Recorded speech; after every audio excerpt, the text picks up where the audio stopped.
Welcome to Penrose Learning, where we make understanding easy. You'll begin by ensuring your laptop's wireless adapter is active. Open Device Manager or System Preferences and verify the adapter is enabled. Once done, launch the built-in scanner. Windows users open Command Prompt and use NetWLAN show networks. Mac OS users run Wireless Diagnostics right arrow scan. This first scan shows SSIDs, channel numbers, and basic signal strength so you understand what networks are visible and whether your adapter detects them correctly. Next, gather detailed data to diagnose issues.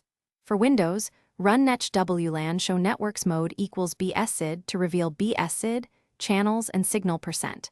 On Mac OS, note RSSI and noise values inside Wireless Diagnostics to estimate quality.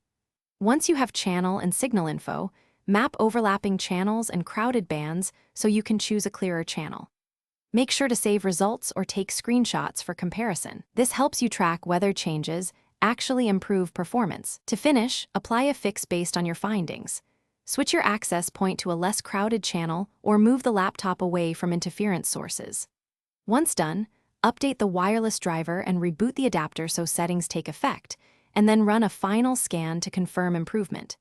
If networks do not appear, check the hardware wireless switch, enable Wi-Fi in BIOS, or test with a USB Wi-Fi adapter. This troubleshooting step isolates hardware failure from software or configuration issues.